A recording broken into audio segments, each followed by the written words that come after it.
জয়পুরহাটের পাঁচবিবির উচাই কৃষি কলেজে নবীন বরণ, বিদায় সংবর্ধনা, বার্ষিক ক্রীড়া প্রতিযোগিতার পুরস্কার বিতরণ ও আলোচনা সভা অনুষ্ঠিত হয়েছে।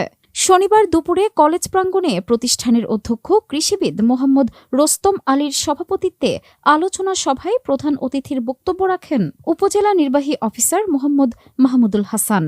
এ সময় বক্তব্য রাখেন থানার অফিসার ইনচার্জ ওসি মোহাম্মদ কাউসার আলী, সাবেক উপজেলা চেয়ারম্যান ও জামাত নেতা মোহাম্মদ মুস্তাফিজুর রহমান, আটাপুর ইউপি চেয়ারম্যান আবু চৌধুরী, উচাই বালিকা স্কুল অ্যান্ড কলেজের অধ্যক্ষ মোহাম্মদ নওশাদ আলী, উপজেলা জামাত ইসলামীর আমির মোহাম্মদ সুজাউল করিম, সেক্রেটারি আবু সুফিয়ান মুক্তার, নায়েবে আমির মোহাম্মদ শফিকুল ইসলাম মাস্টার ও প্রতিষ্ঠানের শিক্ষক শিক্ষার্থীরা।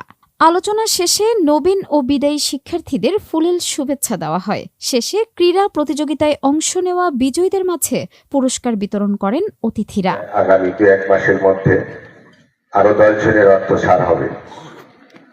পরবর্তীতে পরের মিটিংয়ে আবার 15 জনের হবে। আমি আগারগাঁওতে যাচ্ছি। উনি বললেন কলেজে আর যাবি না। আমি বললাম উদ্যোগ ছিল, কোনো কারণে উনি এখানে সেটি পারেন নাই। আজকে যে মহিপুর মাওলানা ভাসানী স্কুল, যাই হোক, আমি শুধু স্যারকে 2-4টা মেসেজ দিতে চাই আটাপুর ইউনিয়নের পক্ষে। সেইটি হলো মজলুম মরহুম জননেতা আব্দুল হামিদ খান ভাসানী এই ইউনিয়নে একটি কলেজ প্রতিষ্ঠা করেছে, যেটি মহিপুর হাজী মোহসিন সরকারি কলেজ। এখানে মানুষ গড়ার কিছু কারিগর রয়েছে, মানুষ লোক রয়েছে।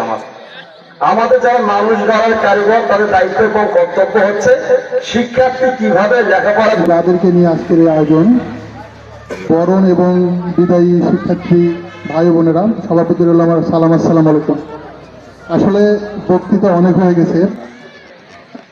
সাবেক উপজেলা চেয়ারম্যান মহোদয়, অত্র কলেজের প্রিন্সিপাল মহোদয় সহ সকল শিক্ষানুরাগী ব্যক্তিগণ, এখানে নবীন এবং কিন্তু শিক্ষা কৃষি আছে।